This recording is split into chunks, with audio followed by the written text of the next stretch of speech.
for supper, while I'm at work, I'm going to go ahead and prepare a rotisserie seasoned pork roast. I'm going to slow cook that in the crock pot, and I'm going to put some potatoes, carrots, and onions in with it also. I'm just going to take the skins off my potatoes.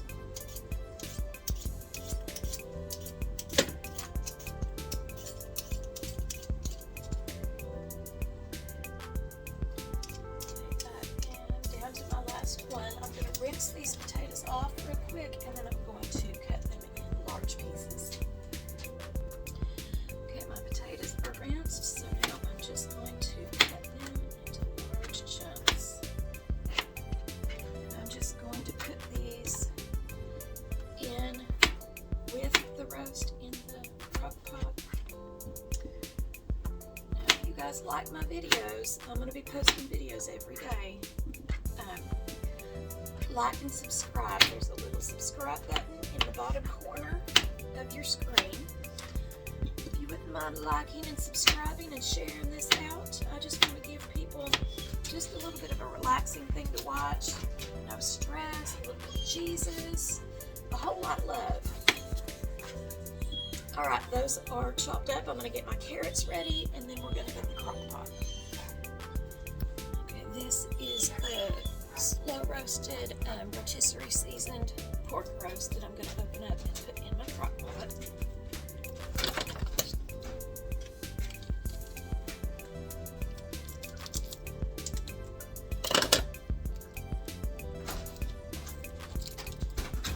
You're hearing my doggy.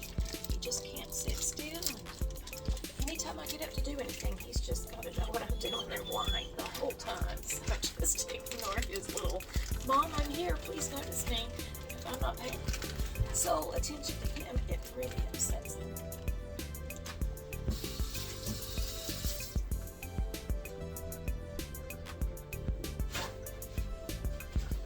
Alright, so I only have that partially thawed out. It's really only thawed enough just for me to get it out of the packaging. Because I'm slow cooking this for at least 7 hours. So I'm going to put that in there. And then I am going to put my potatoes in. Just like that. Okay, now I'm just using baby carrots. And I've got these rinsed off. I'm just going to plop these right on down in here. Just like that. And I always keep frozen onions and peppers. Just because when I'm doing stuff like this and I'm having to go to work, I don't want to smell like the food that I'm preparing. So I'm just going to dump all of this in there. I know you're like, peppers. But when you see the gravy that I'm putting on it, it'll make sense. It's almost like a pork version of kind of like a smothered steak, you know, that you have brown gravy and sauteed onions and peppers. So that's how we're going to do this. I'm just going to break these apart a little bit. Okay, just like that right there, right there. Okay, now I have some Lipton onion soup mix that I got from the Aldi. I'm just going to open this up and put it in my little bowl. And 2 packages of the brown gravy that I got from the Aldi as well. These were like 30 cents a piece for the gravy, and I think I got like a 2-pack or maybe even a 3-pack of the onion soup mix for like $1 something. Pretty cheap. And I cook with them all the time. Okay, alright.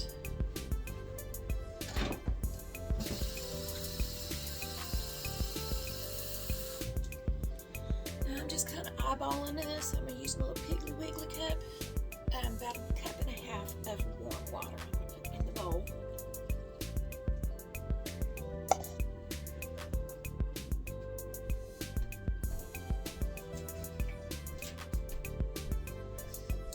Whisk this around just a little bit. Now, as this cooks in the crock pot, it is going to thicken up quite a bit. And then juices from the pork roast will also infuse with this. So I'm just going to mix this up. Now I'm not going to season this too much in here because it does have the pork roast seasoning in it already. But y'all know I got to have me some garlic pepper up in here. So I am going to garlic pepper on here. And I would say I'm probably putting in, because this is a kind of small whole shaker, maybe about a tablespoon of this. And then I'm also going to get some of my little popcorn butter seasoning. All this stuff is good on stuff. It's delicious. Sprinkle that around. Maybe about a teaspoon of that. Okay.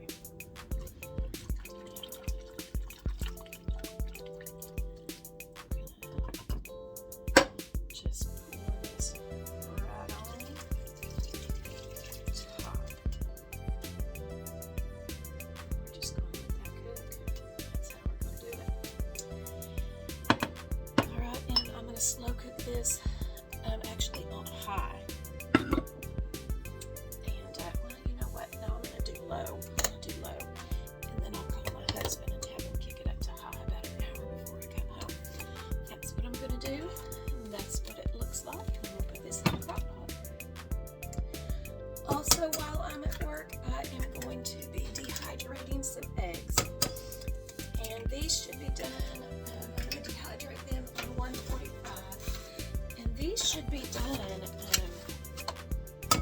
when I get home this evening. They should be. If not, we'll just keep them on until they are done. Then I'm going to take my food processor and I am going to powder them up.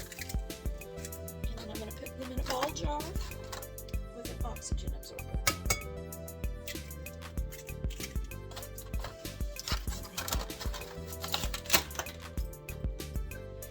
Okay, and I'm going to whisk them. I only have 1, 2, 3, 4, 5, 6 eggs in here that I'm going to do. This is the first time I've done these. So I didn't want to do like a whole lot. And I only have 2 trays that would hold the eggs. So I'm just going to whisk them up just like I would if I was scrambling me some eggs. And I'm going to just, these are my little trays. I'm just going to put some of these in here. Just like that right there. I don't know how well this is going to work out, y'all. We're going to see. It's kind of got me scared. I'm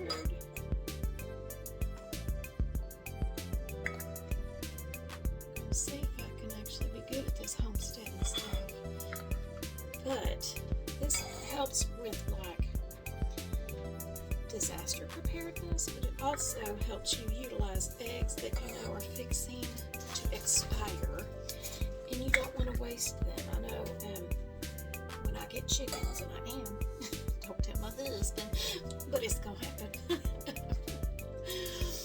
When I get chickens, I know they're going to lay eggs, and we're probably not going to be able to eat all the eggs that they lay. So this will help preserve them. Unless you want to, do that lime water cannon stuff, and I don't know about that business. Alright, so half of my mixture on that rack, and the other half on this rack. Just going to pour in like that. I do real easy with this because this can make a mess, y'all. You don't want no messes. I don't like cleaning up messes. Of course, it's easier to clean up messes than I make. It's just not as easy to clean up messes as somebody else makes. I ain't down with that. You make a mess, you clean it. Alright. I don't know, y'all. We're going to see. I'm a little bit nervous about this. It seems like, I'm going to try and move this, y'all. Soft, easy. There we go, Stephanie. Seems like it's leaning back. I thought maybe my oven might be a little bit wonky too, but it might just be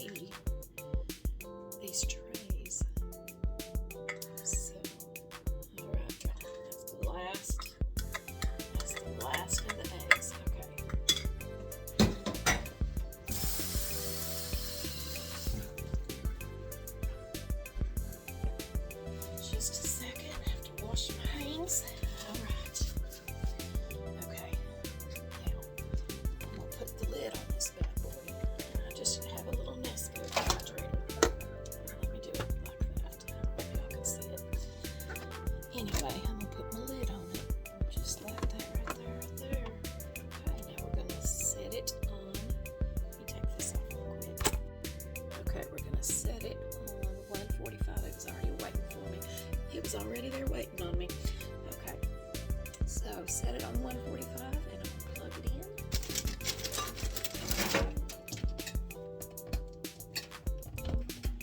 Alright, it's plugged in. I'm going to let the magic happen. This right here tells you, I don't know if y'all can see this or not, but it tells you kind of the different degrees to put it on for different things.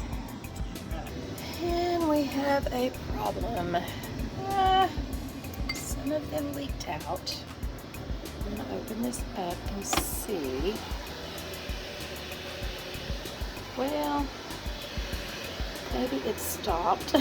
Maybe I should have done this on the cabinet. Anywho, I'm going to have to clean this up. Okay, I got the egg mixture cleaned up. Now it is time for me to go ahead and start the dough for our yeast rolls. Okay, I've got 1 egg at room temperature. Make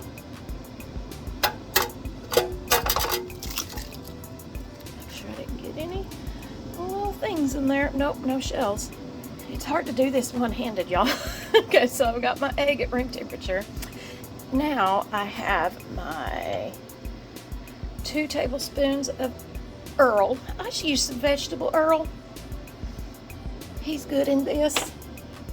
And now I have my 1/4 cup of sugar.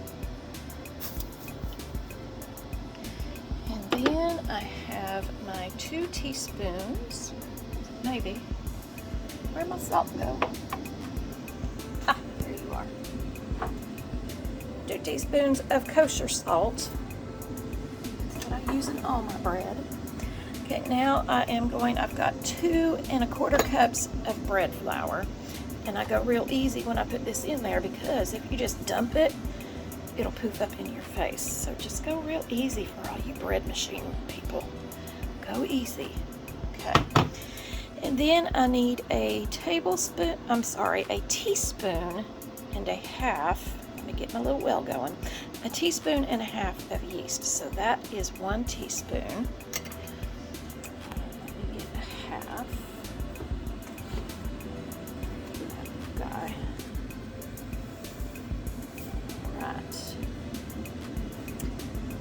Alright, then I'm just going to pop this in my bread machine. I'm just making the dough. So on my Cuisinart, I'm putting it on mode 10, and I'm just going to let it sit and chill after it makes. It'll take about almost 2 hours for it to knead and do the process, like 1 hour and 45 minutes, something like that.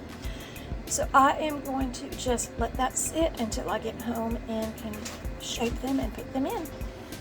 Okay, y'all, I totally, completely forgot to put in the 3/4 cup and 3 tablespoons of water. So we're going to see if this works here. I'm just going to dribble it into this side over here. And maybe it'll soak up under, under all that, because I hate wasting stuff, y'all. So we're just going to see it. We're going to try it and see. All right, I have my bucket in there full of my mixture. I'm just going to close the lid, and we are going to come over here to the menu. I'm going to put it on number 10. All right, and then we are going to hit start. Now in 5 minutes, I'll come back and I'll look and check the sides of the well to see if I need to scrape. Now while my bread maker is doing its thing, I got a big old wood bee outside of my window. That was big. I'm going to put a little bit of beef broth in this. It looks just a little bit too dry for me. So I'm going to put a little bit of beef broth, and I get this at Aldi as well. I might have put maybe about a cup in there. I'm going to save the rest of this beef broth because I'm also going to be canning some pinto beans. I don't know if I'll have time to do that tonight, but we're going to see if I can be Superwoman. I'll do it. All right, it's the moment of truth. I don't think that's going to do what I need it to do. Oh, no. Y'all, if you guys don't put those ingredients in exactly as they are listed, it will be a train wreck, I can assure you. So we're gonna see if I can just kind of mix this in here. Oh, there we go. I might need to add a little bit more bread flour, but maybe not. It's kind of getting there. If I didn't check this, that would have been a real bad train wreck, y'all. I'm telling you. These things are finicky, but I love them because it's so much easier. I don't like to knead and all that stuff. I ain't that one. I ain't the one. You give me a cheat, I'll take it. I ain't the one. All right, so I think that my little mishap might be fixed. Yay! All right, y'all. I'm gonna let this do its thing. And I'm trying to get all that off of there, but it ain't coming off. Oh well. I'm gonna let this do its thing, and then I will be back when I get out from work. I gotta go to Rogersville and Greenville today, so it's gonna be a pretty jam-packed day. But we're gonna help some folks out. That's what it's all about, right? We're supposed to be servants to people. All right, y'all. I love y'all. I'll be back. I do want to come back and show y'all that she seems to be doing fine now. So, I'm pretty excited about this because I'm not real sure how long you could store them, but I know at least a year. Now, if you like do the vacuum seal stuff, which that's my next purchase, I know you can seal them up to 3 years. But yeah, I'm excited, y'all. Pretty excited. Okay, so I think that my rolls did okay. I'm trying that little baking sheet that I got from Aldi the other day. I'm trying it out tonight. Typically I would grease, like I would spray the bottom of the foil, but this one, it says to not spray. So we're gonna see how it turns out. And I have my oven preheating on 390. This is the progress on the eggs. It's gonna be a little bit longer, so that'll probably be on tomorrow's episode. And for a side with the roast dish, I am going to do cheddar broccoli pasta. And the rolls turned out really, really nice. Really nice. I did end up having to put in another 1/4 cup of bread flour because the mixture was a little bit too wet. But they turned out fabulous. I'm quite impressed. And this is my little pork loin, the rotisserie flavored pork loin. Turned out fabulous. And here is some of the broccoli cheddar noodles. And that is our supper for this evening. And I've got some cold brew going for my kids. And this is dinner for tonight. Alright, so it's the end of the day. And I am watering my little guys out here. I've got some new sprouts down there. And my little taters. That little guy right there is really sprouting up. He's doing good. He's doing amazing. Out here with my puppy. Letting him get some exercise with his little tire. And I just got through with letting my daughter practice makeup. So she has to do, y'all don't pay no never mind to my roots now. I'm letting it grow natural. I'm doing it. I know they did, but I'm just letting it all grow out because I want to. 'Cause I'm tired of keeping up with it. But anyway, if you'll overlook this nice root system I got going on in my head, my daughter did a fabulous job on my makeup. She's practicing. She has prom makeup sessions this weekend, so she decided to practice on my face, and I'm okay with that. At least she can make my face look better. She can't fix my hair, but she can fix my face. Anyway, so I'm just ending the day, just watering my plants and just out here with my little puppy and just enjoying the blessed evening that God has so graciously given me. I want to remind you all that you're worth it. I'll say that as often as I can tell you. You are worth it. He sent his son to die so we would have atonement for our sins, and so we would be able to have a relationship with him. And so you were worth it. There's nothing that you've done that he can't take care of. And so somebody needs to hear that tonight. Somebody needs to hear that you're worth it. So I just want to encourage you guys to just get closer to him. We've got a lot of things crazy happening in our world. A lot. And now is the time to draw nigh to him. And I promise you, he will draw nigh to you. He's never left you. And there is a purpose for your pain, and there's a reason for everything that you've had to endure. But times are hard. Times are real hard. They're hard on everybody. But I serve a God who walks with me every step of the way. And with each day, he draws me closer to him. There's so